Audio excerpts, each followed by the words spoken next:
ان احنا زي ما قلنا الانسان صناعة الله، فالله هو صانعه، وصنعة تقف امام مهندسها الذي صنعها كل يوم 5 مرات. يبقى لا بد ان تكون على اوفى شيء من الضبط. 5 مرات امام صانعها. قلنا ان المهندس من البشر يصلح الآلة بشيء مادي يضعه فيها، ولكن الحق لانه غيب يصلح عبده الذي يقف بين يديه في لحظة القرب هذه بأمر غيبي أيضا، مش بعملية، لا، بأمر غيبي، فتخرج من مقام ربك وأنت لا تعلم كيف ارتحت، كيف تبددت همومك، كيف قويت طاقة إيمانك، كل هذه المسائل. إذن فالصلاة هي التي تشحن الإنسان علشان يقبل على الإيه؟ على التكاليف. ولذا كان الإسلام قد بني على 5: شهادة أن لا إله إلا الله وأن محمد رسول الله، وإقام الصلاة، وإيتاء الزكاة، وصوم رمضان، وحج البيت. نعم. نيجي نشوف الأركان دي. الأركان قد لا توجد إلا في بعض الناس.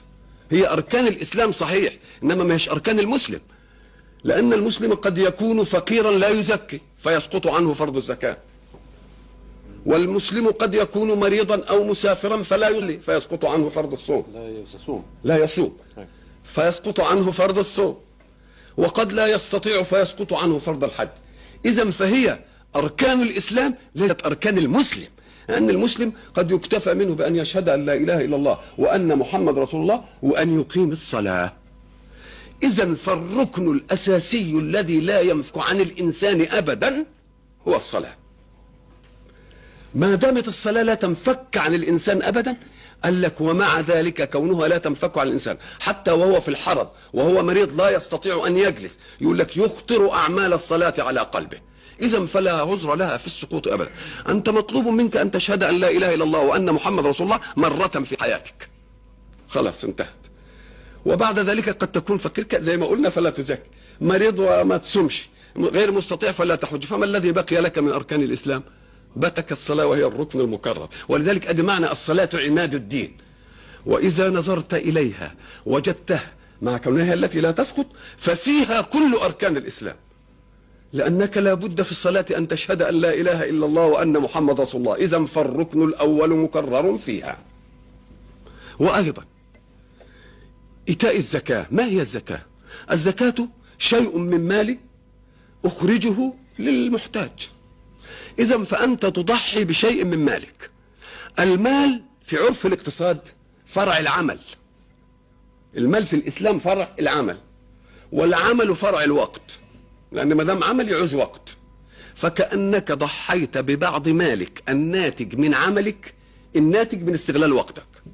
والصلاة مش تأخذ من المال، تأخذ من الوقت اللي بيجي يعمل فيه العمل اللي بيجيب المال. فكأن الزكاة أخذت شيئا من المال اللي هو ناتج عن العمل، العمل الناتج عن الوقت. الصلاة خدت من الوقت نفسه، من الأساس الأصيل. إذا لما يجي الواحد ياخد من 24 ساعة ساعة للصلاة، يبقى اقتطع جزءا من الوقت وجعله للصلاة، كما يقتطع جزء من المال.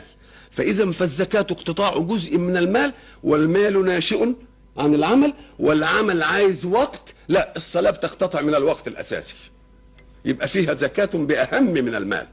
واللي بيمنع الناس عن كثير من الصلاة يقول لك الوقت وتعطلني عن مصالحه. نقول له كما سمى الله نقصان الزكاة، نقصان المال من الزكاة، ما سماهش نقصان، سماها زكاة، سماها نماء. فيجب أن تستقبل أيضا الوقت الضائع عندك، ده اللي انت بتقول عليه ضائع، استقبالك للمال الناقص يخرج من مالك، فهو ينميه ويزيده ولا ينقصه. فكذلك الوقت إذا ضحيت منه ببعضه وجعلته لله وشحنت الشحنة، فإن البركة في بقية الوقت ستعوضك كل ما فات، كما أن الزكاة نماء والربا محق.